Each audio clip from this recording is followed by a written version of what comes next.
is a place on Earth where two ancestral currents collide, where the surface of the sea hides an order of power more brutal than any kingdom ever built by man. Beneath this calm surface, gigantic shadows move. It is a pod of orcas. From the opposite direction, another predator approaches. 6 meters of muscle, more than 50 triangular teeth, sharp as scalpels, and lifeless black eyes. It is the great white shark, a masterpiece of 400 million years of natural selection.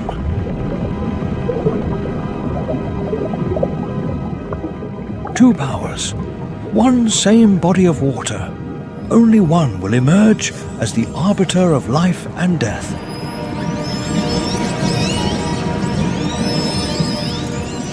But the answer will not lie in strength. It is found in something much deeper, something that humanity took millennia to begin to understand.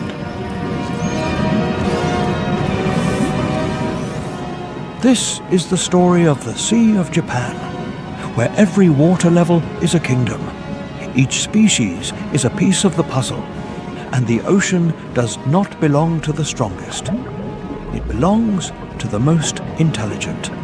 But to understand who truly reigns at the top, one must first understand the world that created them. Welcome to the wild ocean, the brutal battle of the giants of the sea. Please give us a like and subscribe to the channel to give us more motivation to keep creating quality content. Don't forget to comment below with your thoughts on the video and tell us where you're watching from so we can discuss it together. Let's begin. If the ocean is a chessboard of power, clownfish are not pawns. They are the most sophisticated survivors of the lowest level.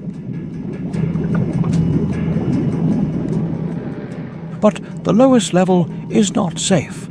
No place in the ocean is safe. Above the reef, sunlight illuminates a vibrant world. A pod of bottlenose dolphins passes quickly. Starfish cling to the rocks. Sea urchins move slowly among the corals. In the mid-pelagic zone, the twilight zone, another species patrols. It has no bright colors. It is not small, and it does not live in symbiosis with anyone.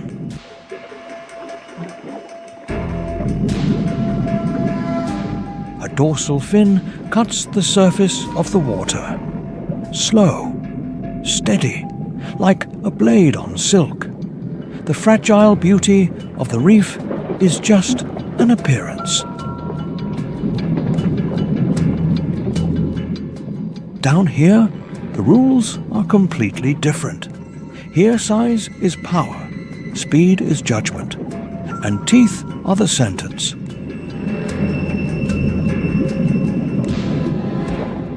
The mid-level patrol has arrived, 6 meters long, more than 2 tons, with more than 50 triangular teeth, and it is not here to admire the coral.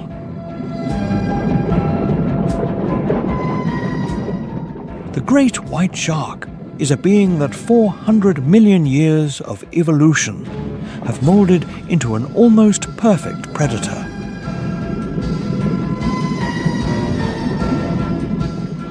"400 million years before the dinosaurs appeared, before trees grew on land, the ancestors of sharks were already swimming in the primordial oceans. And while everything around them changed, continents shifted, ice ages came and went, and 5 mass extinctions erased most of life, the shark persisted. The great white shark is the pinnacle of those 400 million years of selection. a length of 6 meters and a weight of more than 2 tons. A body designed with a precision that no human being could improve. Its jaws contain more than 50 triangular teeth arranged in several rows. When a tooth is lost, another moves forward to replace it, a conveyor belt of weapons that never rests. Throughout its life, a great white shark can develop thousands of teeth. But what makes this species so fearsome is not just its bite.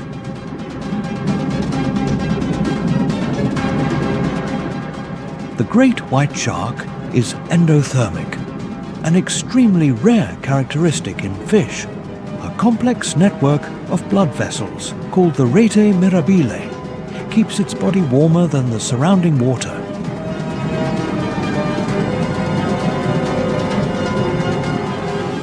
Its muscles work harder, its reflexes are faster, its brain processes information better. Consider this. Most fish are ectothermic. Their body temperature matches that of the water. In cold water, they become slow, lethargic, and vulnerable.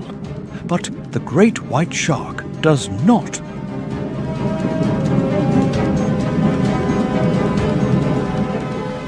In the frigid waters of Hokkaido, where the temperature can drop below 10 degrees Celsius, the body of the great white shark remains an internally heated engine, operating with sophistication.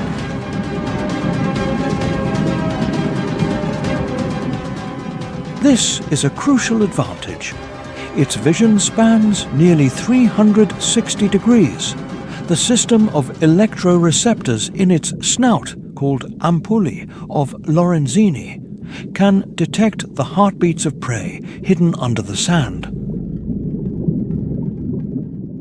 But its most terrifying weapon is not a sensor. It is a tactic. The great leap out of the water, the most amazing hunting technique in the ocean.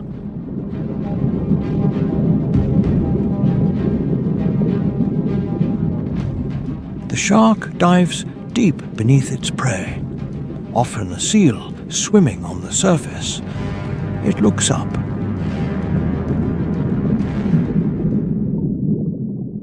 The prey appears as a dark silhouette under the bright sky. From below, the seal is just a dark shape on the sparkling water, a perfect target with nowhere to hide. Then, the shark accelerates vertically at nearly 40 kilometers per hour, reaching its maximum burst speed. 2 tons of muscle launched like a living torpedo. The seal has no time to see, no time to react. The jaws close, then gravity drags them back down, and it's all over. Not all jumps are successful, but when they are, no prey has a second chance.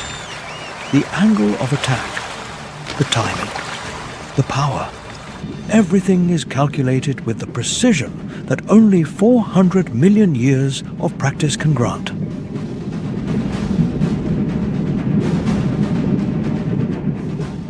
If an engineer were tasked with designing a perfect underwater killing machine with optimal hydrodynamics, multi-layer sensor systems, and self-replacing weaponry, the end result would look exactly like a great white shark.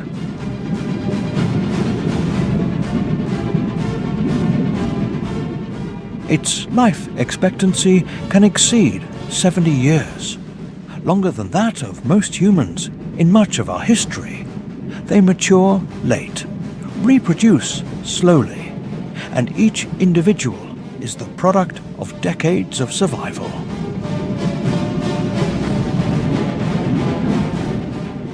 They do not hunt just for hunger. They hunt because 400 million years of instinct tell them that opportunity will not wait. In the waters of Japan, they are the masters of the mid-level, where light and darkness meet and every living thing is a potential target. 200 meters below the surface, the mesopelagic zone, the light fades like a dying ember. 500 meters. Darkness begins to devour everything. Bioluminescent creatures flicker in the eternal night. 1,000 meters. The Bath hypelagic zone. Light disappears completely. The temperature is near freezing. The pressure is enough to crush a conventional submarine. If a diver could be at this depth, the pressure would be equivalent to putting a car on every square inch of their skin. The body would implode in a heartbeat. Most creatures stop here. Most do not dare to go further. But the Japan Trench does not stop at 1,000 meters. It continues to descend 2,000, 3,000, 5,000 and up to 8,400 meters right in front of the island of Honshu.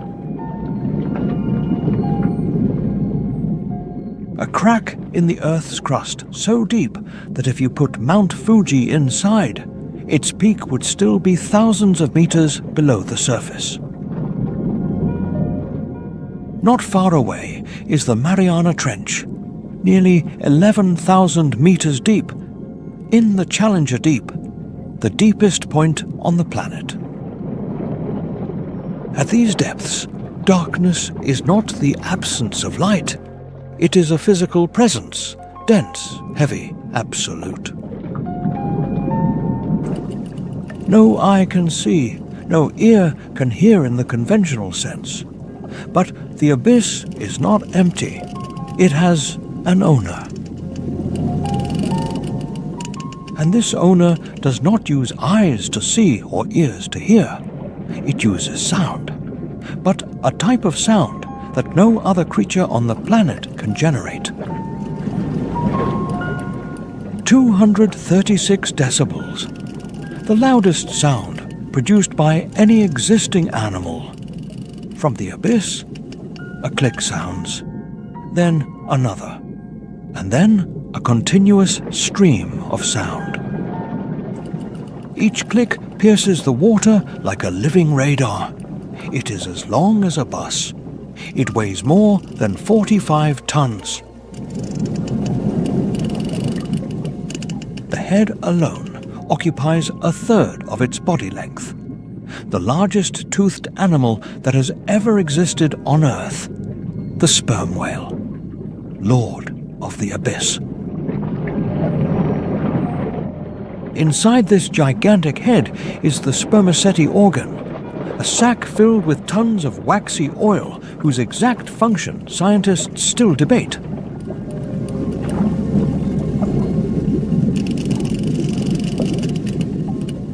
But there is one thing they know for sure.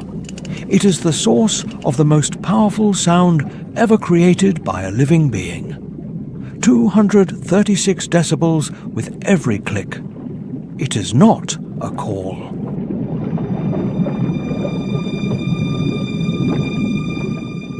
It is an echolocation system, nature's most sophisticated sonar. The sperm whale interprets these echoes with its lower jaw and, from them, creates a three-dimensional map of the world in absolute darkness.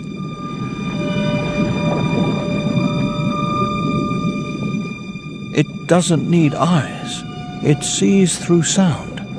And its target here is the giant squid.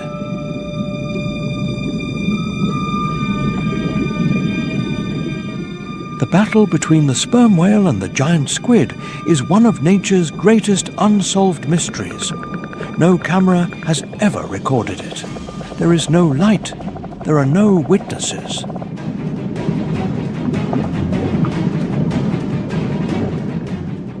Only the evidence remains. Circular scars, footprints of the squid's suckers etched deep into the whale's skin like battle medals.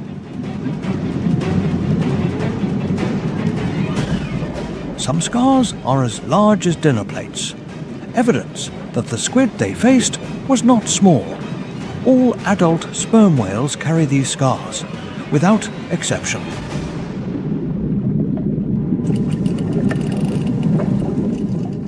At invisible depths, titanic struggles are fought in absolute silence. Two giants wrestling in the night, a confrontation that human beings can only imagine. After a deep dive, the sperm whale can rest on the surface for hours, breathing, recovering, and observing the sky with small eyes that seem disproportionate to its colossal body.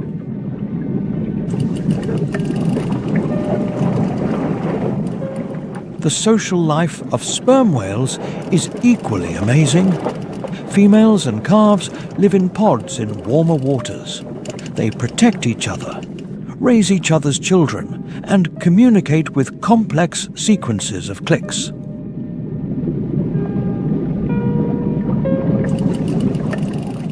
Scientists call these sounds coders. Adult males are different. They leave the pod, swim alone into extremely cold waters, solitary, enormous, and silent.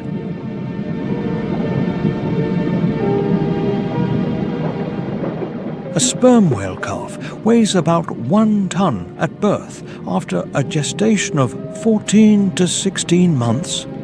The mother feeds it with thick, fat-rich milk. The pod will take turns babysitting while the mother dives to the depths to hunt. A matriarchal society beneath the deep ocean, where survival depends on trust and cooperation.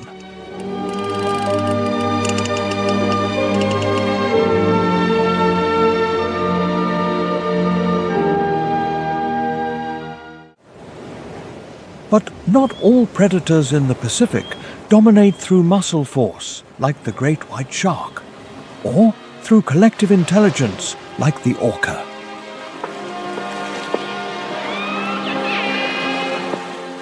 There are beings that have evolved along a stranger, quieter, but no less fearsome path. They don't need to churn the surface of the sea. No need to jump out of the water in an explosive attack. They simply glide through the gloom. They perceive signals that prey don't even know they are emitting. And they read the ocean with an almost supernatural sense. In the warm waters of the Pacific, where coral reefs descend submarine slopes and currents carry life from the depths to the surface, a peculiar shadow appears.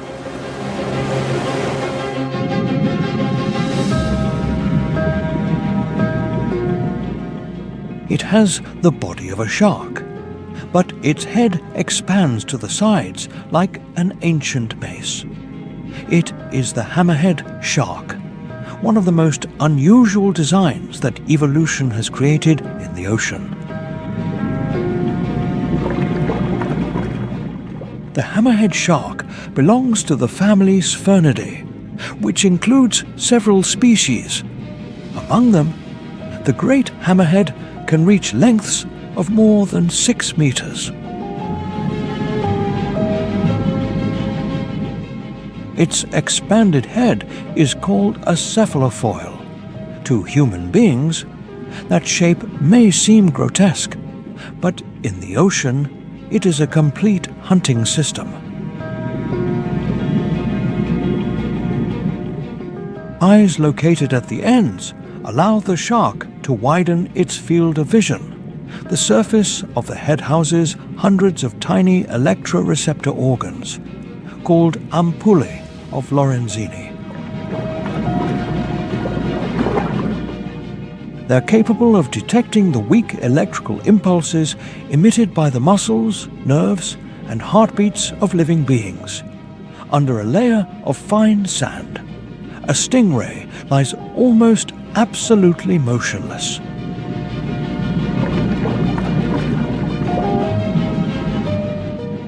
Its flat body is covered with sand dust, and the color of its skin blends with the bottom, as if it had disappeared from the ocean. For many predators, this hiding place would be almost perfect. But the hammerhead shark doesn't just hunt with its sight. While gliding slowly over the sand, its wide head sways slightly from side to side like a living detector. Although the ray can hide its shape, it cannot hide its heartbeat. A tiny electrical signal is enough for the predator to pinpoint the location of the target. At the decisive moment, the hammerhead shark lunges, the sand explodes in a murky cloud, and the stingray is forced to abandon its refuge. The hunt is not noisy like the leap of the great white shark, but it possesses a cold precision. In the world of the hammerhead shark, the strange appearance is not a weakness, but a weapon perfected over millions of years. The hammerhead shark is not limited to hunts on the seabed. In many Pacific waters, they can gather in large schools, sometimes dozens or hundreds of individuals swimming together in the deep blue. They gather especially around remote islands, deep reefs, and seamounts. Seen from afar, the scene looks like a formation of ghosts crossing the ocean.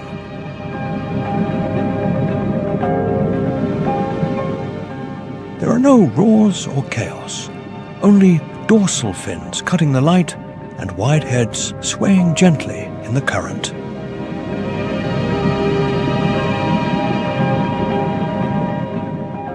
Scientists suggest that these congregations may be related to mating or migratory orientation, also with the use of nutrient-rich waters around seamounts.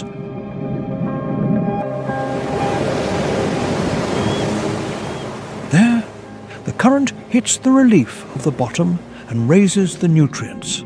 When the plankton explodes, the small fish arrive.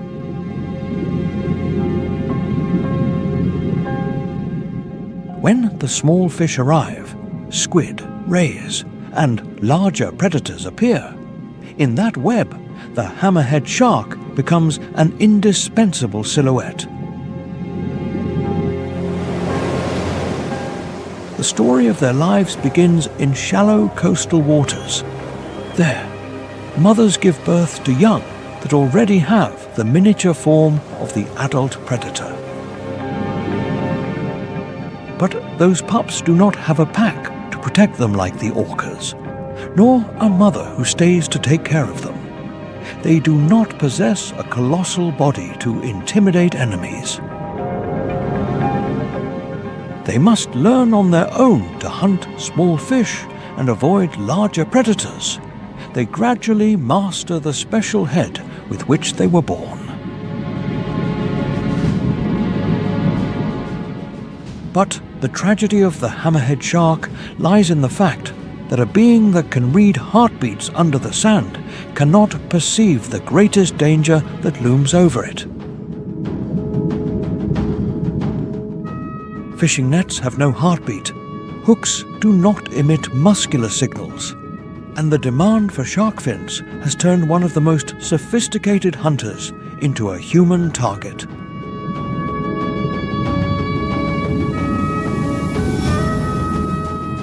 Because they mature late and do not reproduce quickly, hammerhead sharks hardly recover when their populations fall drastically. When a school of hammerhead sharks disappears from a sea, It is not just the loss of a strange silhouette under the water. It is the disappearance of a link that controls the ecological order.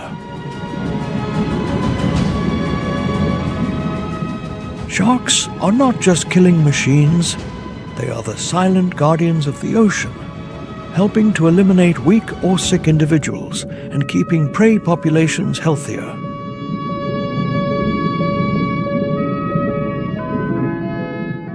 In the deep blue of the Pacific, a school of hammerhead sharks continues to swim around a seamount.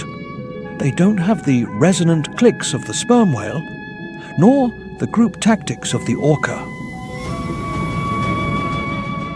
Nor do they possess the violent leap of the great white shark.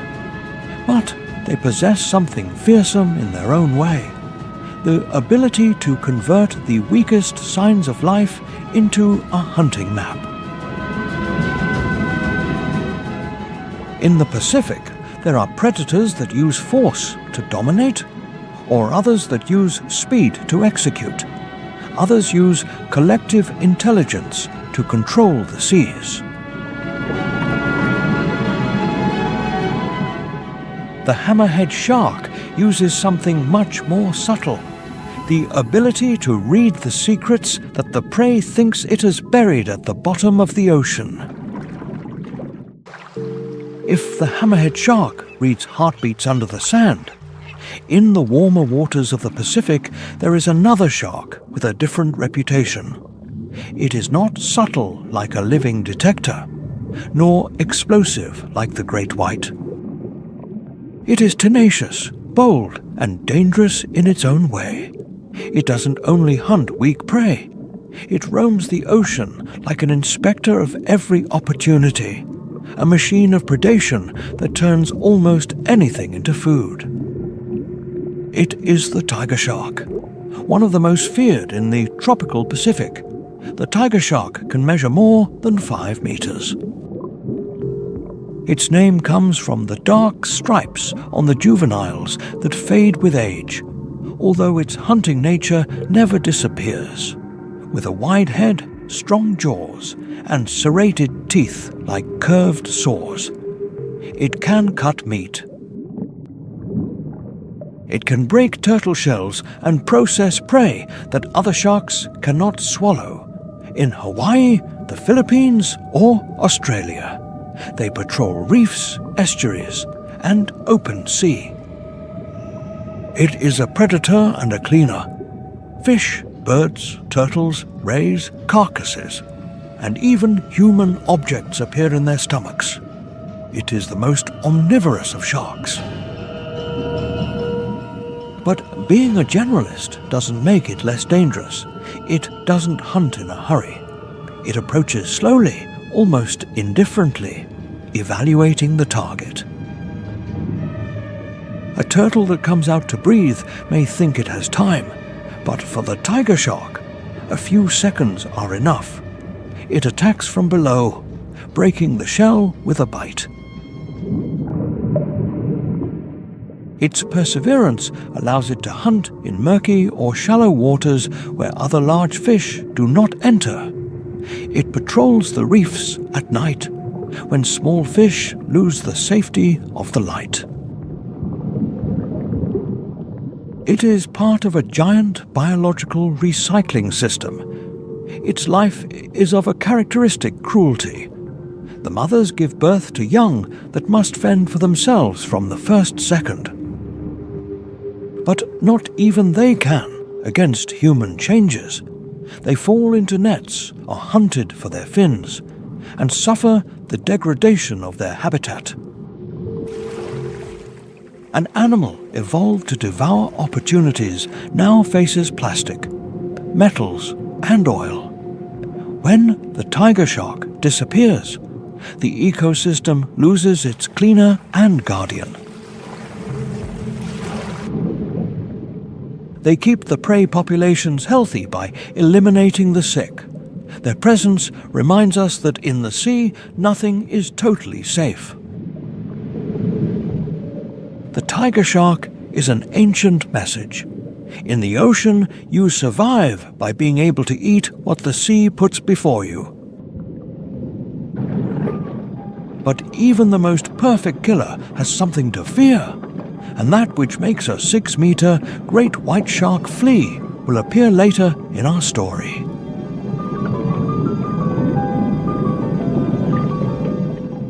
If you also feel drawn to the secrets of the ocean, share your thoughts in the comments below. And if you haven't subscribed yet, now is the perfect time. For now, on a remote coast, a very different creature struggles to crawl onto the sand under the cover of darkness. No teeth, no speed, no weapons, but with time.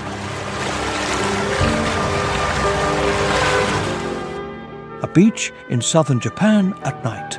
A large, dark mass slowly crawls out of the water. Every movement on the sand is a titanic effort. A body designed to glide in the water must now struggle against gravity on dry land. The sea turtle, a reptile that has swum in the oceans since the age of dinosaurs. And tonight, this female returns to the exact beach where she was born. Perhaps 40 years ago, perhaps more. The instinct of natal fidelity.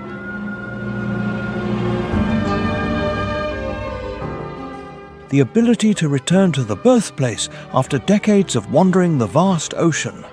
The turtle digs the nest slowly, with patience, using her hind flippers like spoons. Then she deposits the eggs. She covers the nest, erases the trail, and returns to the sea without looking back. From this moment, the eggs depend on one thing: temperature. Between 45 and 70 days later, the sand begins to move.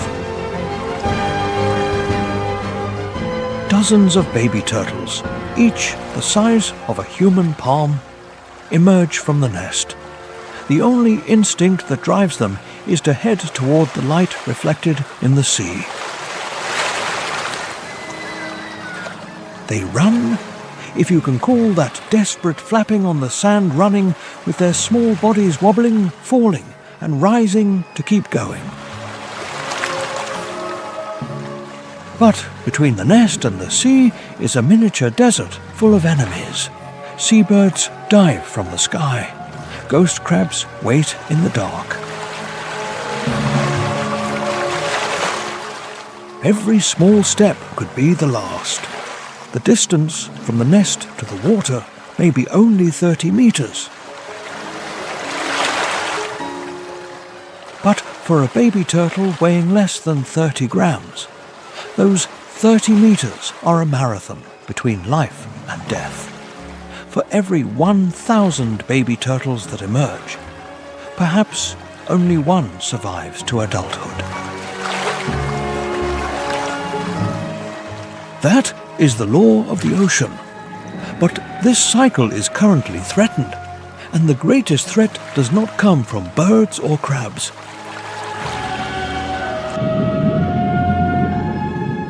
It comes from rising temperatures. The equation is frighteningly simple. If the temperature rises just a few degrees, an entire species will lose the ability to reproduce normally.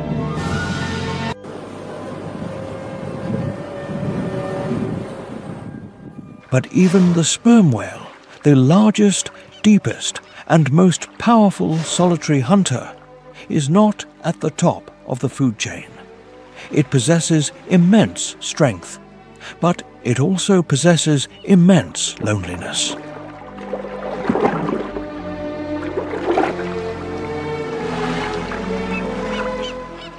And in the ocean, solitude is a weakness, because the true power in the ocean does not belong to the strongest.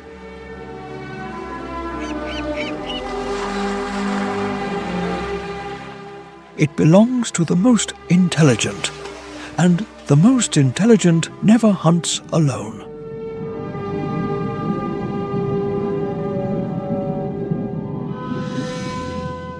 We return to the surface, where light returns, where the waves break on the cliffs, and where a pod of beings move.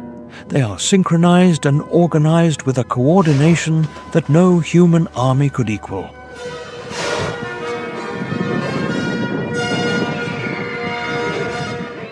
The orca, the name killer whale, is one of the great errors in the history of taxonomy.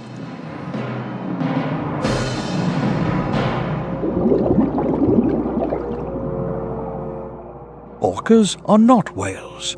They belong to the family of oceanic dolphins.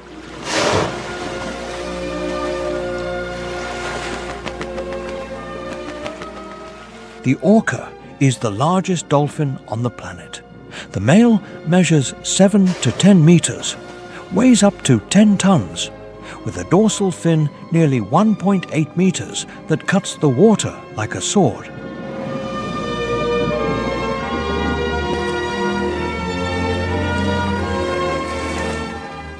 And its brain is one of the largest and most complex in the animal kingdom. Its speed is nearly 55 kilometers per hour, faster than any shark.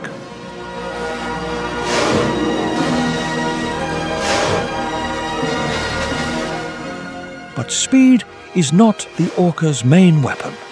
Its main weapon is collective intelligence.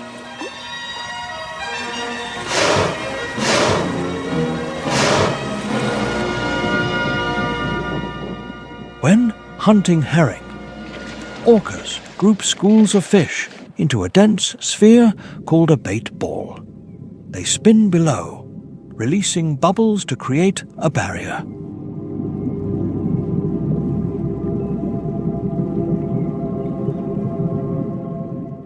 Then they take turns ramming the sphere, paralyzing prey with powerful tail slaps. Each orca has a role. Every movement is calculated.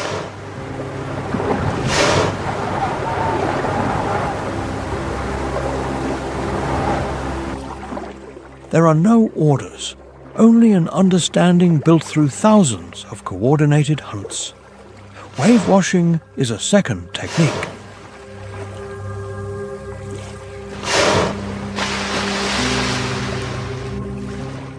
When a prey takes refuge on an ice floe, the orca pod swims in perfect formation to create a large wave. This wave is strong enough to overturn the ice or sweep the prey into the water.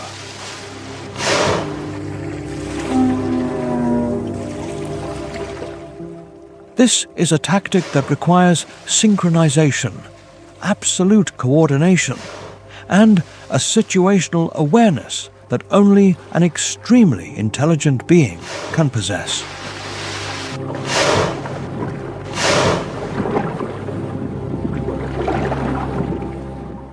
And the most extraordinary thing is that these skills are not innate. They are transmitted from generation to generation.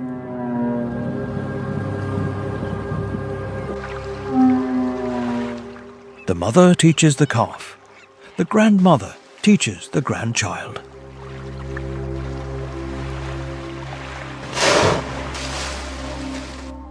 Scientists call this culture, a term that was once reserved only for humans.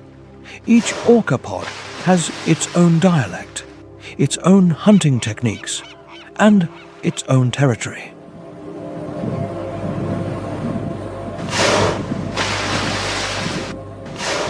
Two orca pods, living only a few hundred kilometers apart, can differ in behavior more than the cultural difference between two human nations.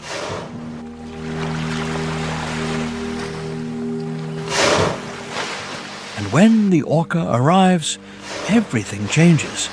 There is no animal in the ocean that does not fear the orca.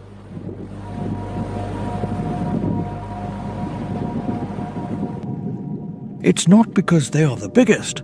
The blue whale is bigger. It's not because they are the fastest.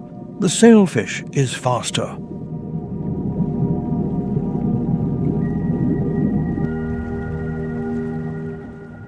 It's because they are the only ones who bring it all together. Strength, speed, intelligence, and numbers. Even the great white shark, 6 meters long and weighing 2 tons with 400 million years of evolution, will leave.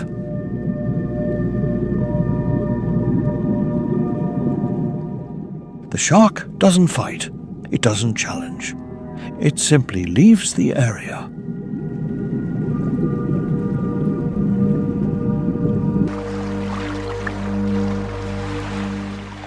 Researchers in South Africa have documented this phenomenon. When orcas enter a territory, great white sharks disappear, sometimes for months at a time.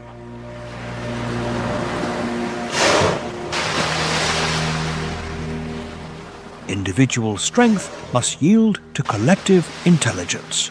400 million years of evolution must yield to a few million years of brain development.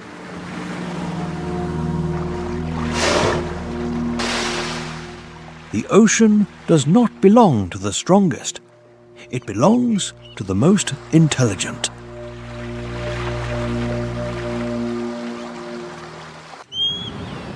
The question has been answered. But this is not just a story of strength or intelligence.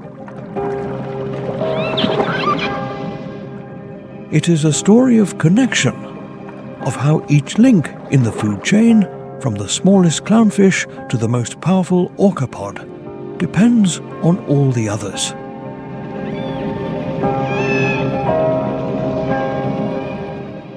And that answer opens another question, a larger, more urgent and more painful question. Will the most intelligent animal in the ocean be able to survive in an ocean that is changing? Because the ocean is changing faster than at any time in recorded history. Seawater is warming.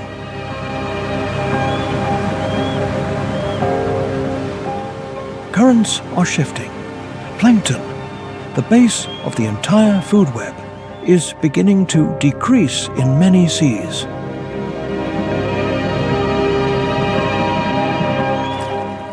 Microplastics float at every water level, from the surface to the bottom of the Mariana Trench. Sea turtles mistake plastic bags for jellyfish.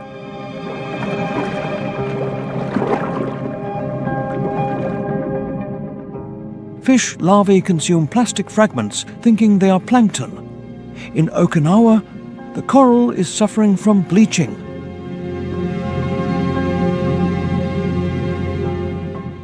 This phenomenon occurs when the water warms up too much, causing the coral to expel its symbiotic algae.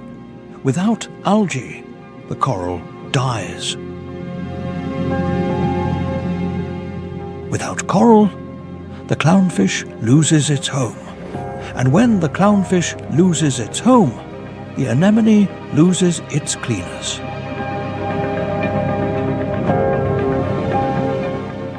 When the anemone weakens, the entire reef community falters. One link breaks and the entire chain shudders.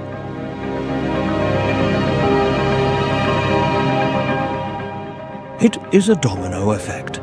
Sea turtles lose nesting beaches due to rising sea levels. The great white shark loses fishing grounds because its prey migrate following the change in currents.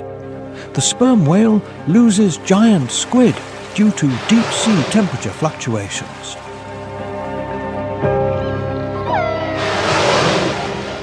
And the orca, the most intelligent of all, loses the food web that its intelligence cannot replace.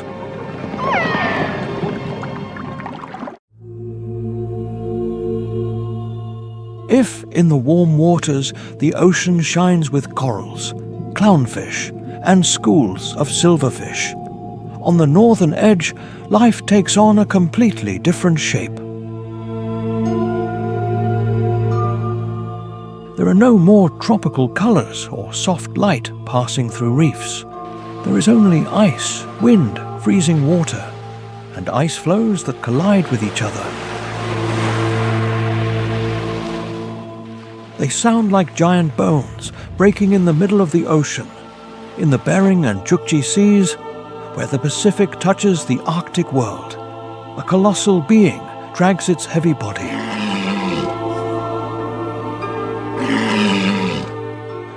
Its skin is thick, wrinkled, and full of scars. Two long white tusks sink into the ice like ancient blades. It is the Pacific walrus, one of the strangest and most powerful marine mammals in cold waters. Seen from afar, the walrus may seem slow, clumsy, and almost lazy. It lies piled up on the ice in gigantic herds. But that impression is a mistake.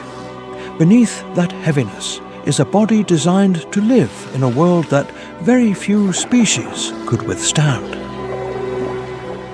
An adult male can weigh more than 1,700 kilograms.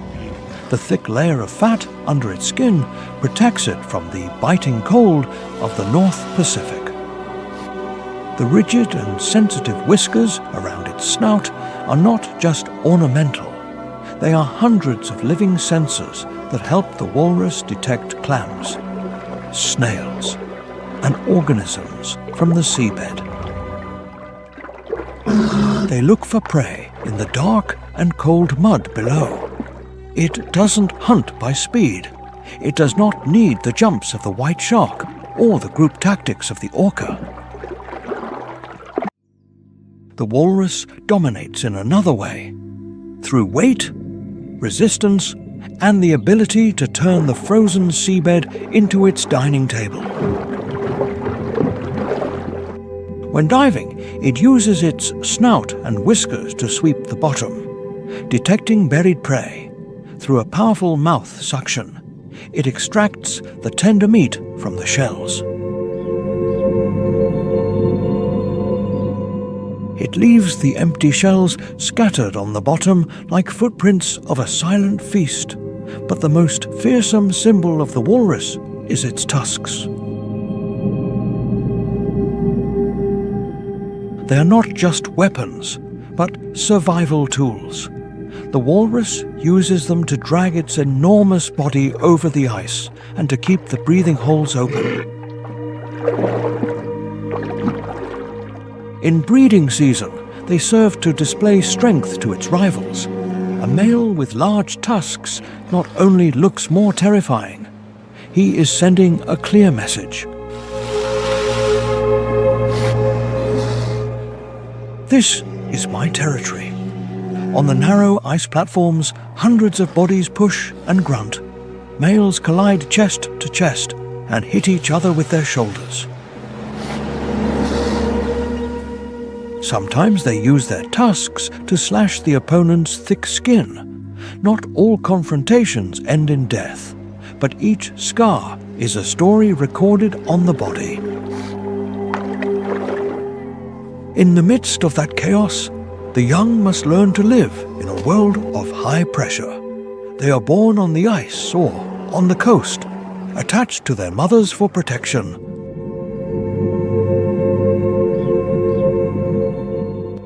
A calf that strays from the herd can be crushed in a stampede, or it can become a target for polar bears and orcas patrolling the edge of the ice. But the greatest danger for the walrus today does not always have teeth or dorsal fins. It is the disappearance of the ice itself under their bodies. The walrus needs sea ice as floating resting stations. From there, it can dive into shallow waters rich in food, and then return to rest.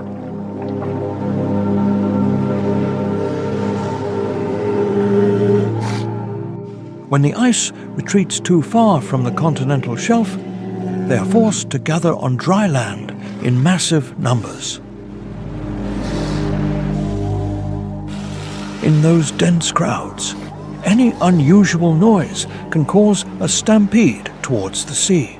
A being that weighs hundreds of kilograms can survive snowstorms and bloody encounters. But it becomes fragile when its world of ice fades. The Pacific walrus is proof that the ocean does not only have fast predators or tactical geniuses.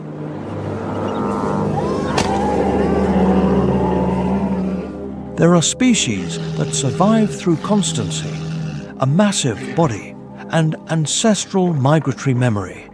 They depend absolutely on an environment that changes day by day.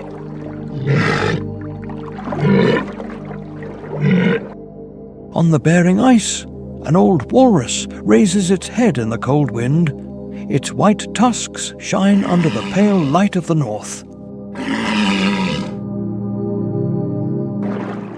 Around it, the ice continues to float and the waves continue to hit. On the remote edge of the Pacific, a silent question arises.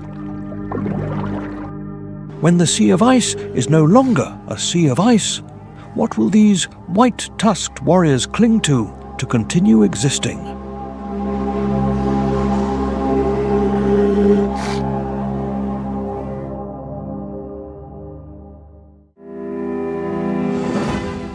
A world begins where two great currents meet. 165 million square kilometers, 25,000 islands, one ocean. The Pacific, the largest body of water on the planet, stretches from the Arctic to the Antarctic, covering almost a third of the Earth's surface. But not all parts of this vast ocean are equally rich. There are waters that are almost deserts, while in other places, life bursts forth with incredible abundance. The coast of Japan is one of those places. From the south, the Kuroshio Current brings warm tropical waters that flow along the archipelago with immense speed and heat. From the north, the cold, nutrient-rich Oyashio Current descends from the Bering and Okhotsk seas, carrying millions of tons of plankton.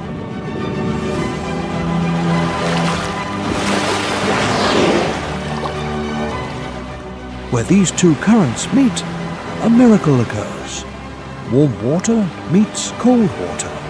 Nutrients from the depths are pushed to the surface.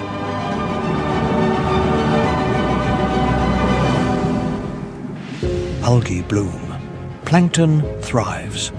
And from here, the entire food chain is activated. The Kuroshio-Oyashio convergence point is one of the largest oceanographic phenomena on the planet. Equatorial heat and Arctic cold create a colossal energy frontier. This is why the Northwest Pacific is considered one of the richest fishing grounds in the world.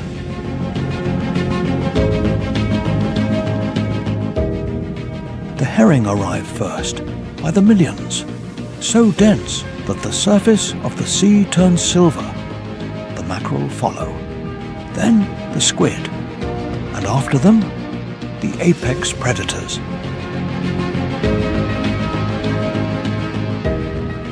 From the frigid Hokkaido in the north, where sea lions and seals rest on ice floes, to the tropical Okinawa in the south, where coral reefs glow like submerged cities.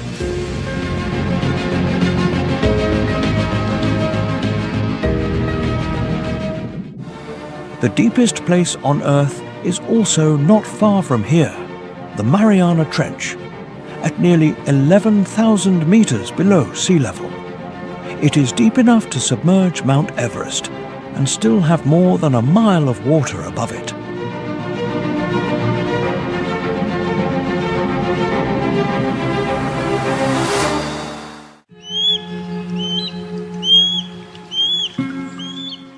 But the Pacific is not only ruled by predators with sharp teeth or senses that read heartbeats. There are giant beings that cross the ocean not as killers, but as ancient travelers. They carry in their bodies the memory of migrations of thousands of miles and songs that resonate in the depths. It is the humpback whale, one of the most magnificent symbols of the Pacific, capable of turning the calm surface into a gigantic stage with a single jump. The humpback whale can measure between 12 to 15 meters and weigh tens of tons. Its name comes from the characteristic hump it forms when preparing to dive.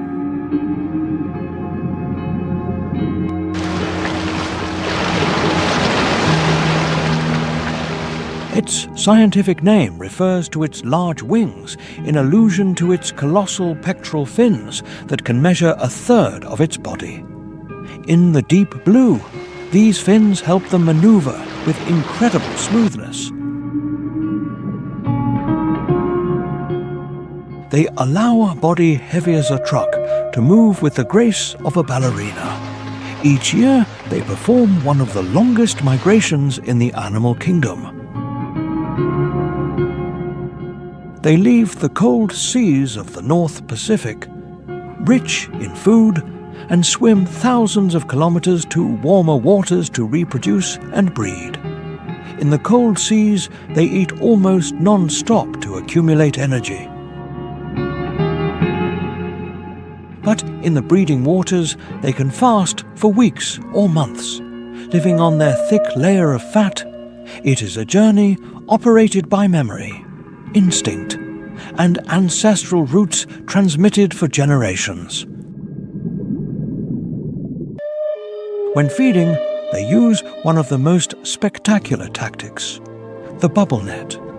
A group dives under a school of fish and expels bubbles in a circle, creating an invisible wall that traps the prey. Then, from below, they open their giant mouths and emerge in the center of the silver sphere. Thousands of liters of water enter their mouth and are expelled through the baleen, retaining the food.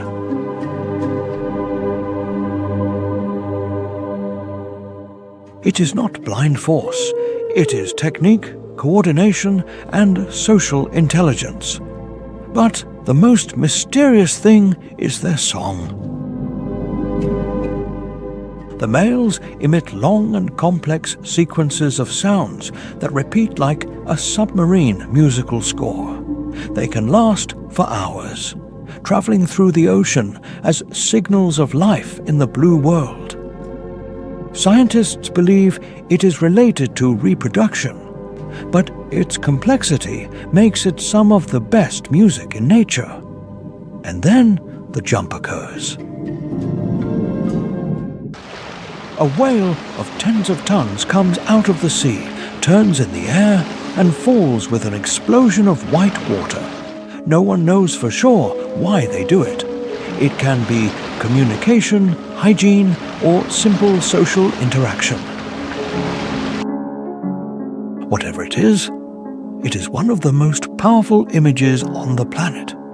However, its life is full of risks. The calf is born in warm waters, measuring several meters, but it is totally dependent. It must suck milk rich in fat, learn to breathe, and survive in seas where orcas can appear.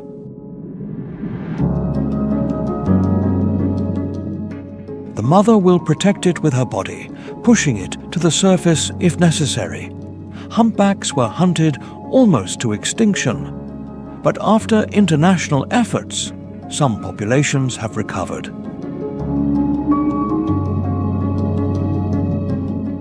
Even so, they face collisions with ships, fishing nets, and acoustic pollution. If the schools of fish shift due to the change in temperature, even a giant can become vulnerable. In the vast Pacific, the humpback whale continues its journey. It doesn't have the shark's teeth or the orca's tactic, but it possesses the ability to turn the ocean into a living symphony. When a humpback sings, it's not just a call, it's the echo of memory and of an ocean that still knows how to sing, if human beings grant it enough silence to be heard.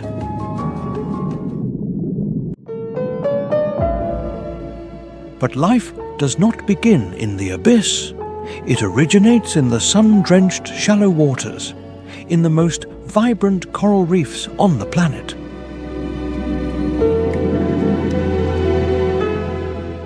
And there, among millions of creatures, a small species guards one of the most extraordinary secrets of the ocean, the reefs of Okinawa, a labyrinth of colors beneath the warm waters of southern Japan.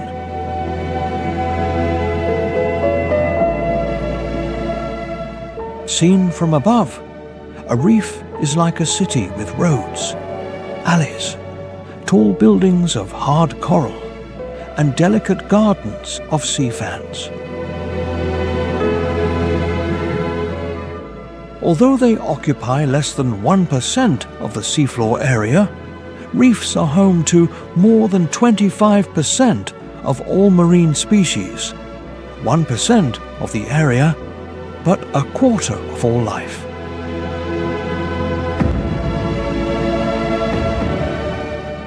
No human-made structure has ever reached such a proportion. Every square inch of coral is a battle for territory between shrimp, crabs, marine worms, snails, and hundreds of small fish.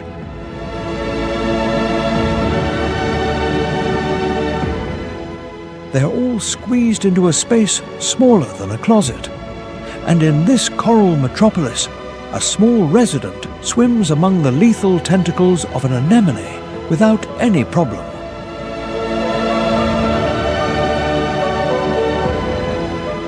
The clownfish, less than 11 centimeters long, has colors so bright they seem almost like a provocation.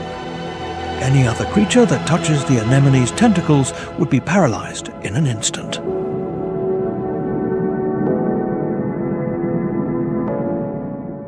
Thousands of stinging cells, called nematocysts, fire venom faster than a bullet, but the clownfish swims through them as if it were its home, because it is. A layer of glycoprotein mucus covers its entire body, acting as a chemical shield that prevents the nematocysts from recognizing it as a target. In return, the clownfish cleans parasites from the anemone's tentacles and uses its vivid colors to attract prey. It is a perfect symbiotic pact written in chemistry without the need for language. But the most astonishing secret of the clownfish is not in its mucus, but in its gender. Each clownfish community has a strict social structure.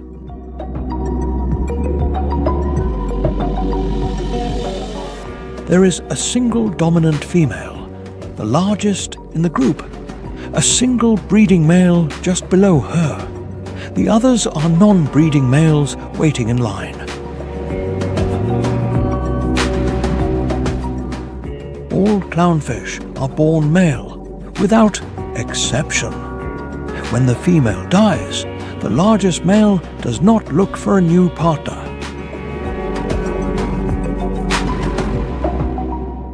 His testosterone levels drop, estrogen spikes, testicular tissue transforms into ovaries. In a few weeks, the male becomes a female completely, permanently and irreversibly. Science calls this protandrous hermaphroditism, a clinical term for one of nature's most spectacular transformations.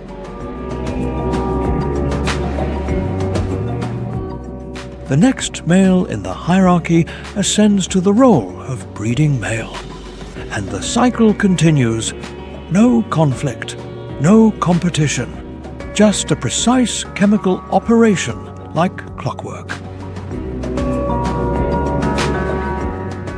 A creature smaller than a finger lives in the arms of a killer and possesses the ability to rewrite its own biological design. In the ocean, survival does not belong to the largest or the fastest. Sometimes it belongs to the one who adapts best, to the one who is willing to change their own essence when circumstances require it. The clownfish understood this long before Darwin wrote his first line.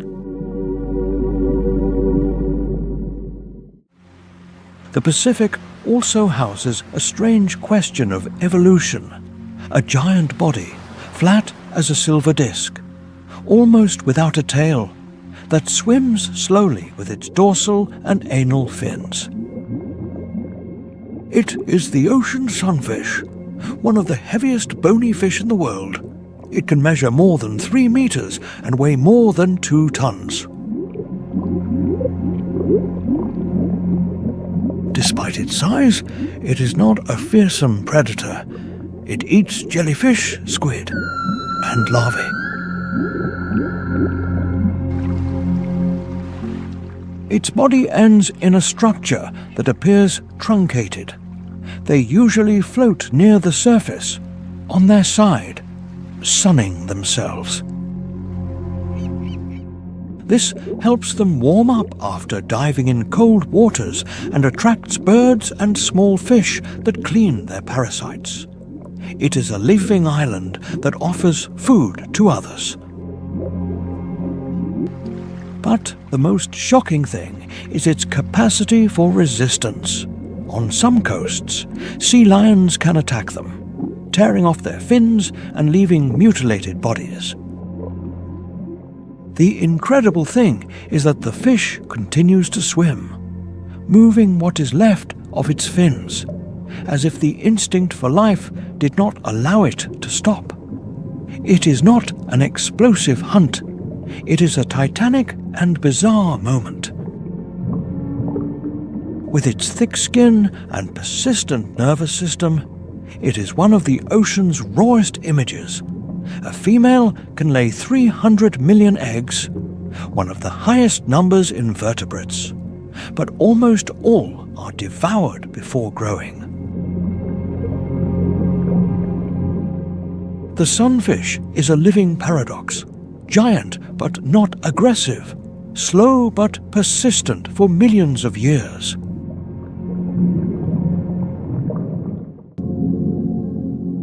Among predators with sharp teeth, there is a shark that breaks all prejudices. It is the size of a bus, but it does not hunt seals or tear meat.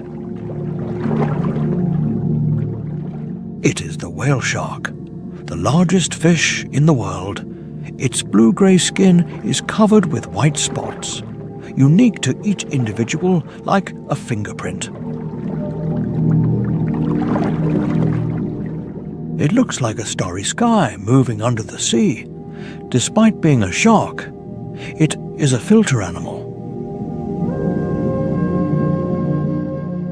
It opens its enormous mouth and absorbs water loaded with plankton, fish eggs, and larvae, to then expel it through the gills. Its teeth are tiny and it does not use them to bite. Its power lies in taking advantage of the smallest forms of life. It is so peaceful that human beings can swim by its side. It is a creature that makes any diver feel tiny without resorting to violence. Its mouth is not that of a man-eater, but a gigantic living filter. The danger is not in being devoured, but in being caught in the water current it generates when feeding. They appear seasonally in places where plankton is abundant.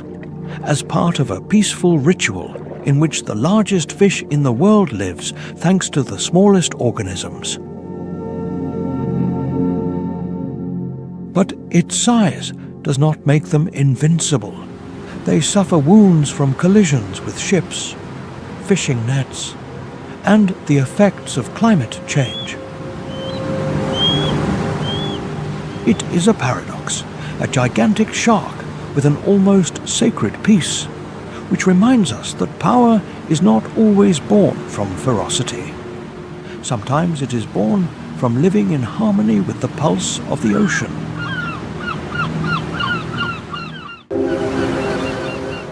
Japan has started to expand its marine protected areas. There, fishing is limited, coral is restored, and turtles can nest without disturbance. In Okinawa, fishermen and conservationists transplant coral fragments onto cement structures. They hope they will grow and form new submarine forests. It is a slow job. A reef takes decades to form, but a summer that is too hot can turn it into white skeletons. The ocean can house up to 1 million species, but we only know 240,000. We are changing a world we still don't understand. Reefs, with less than 1% of the area, sustain 25% of marine life. Today, the ocean faces serious threats. Climate change warms the water, bleaches the coral, and shifts the plankton.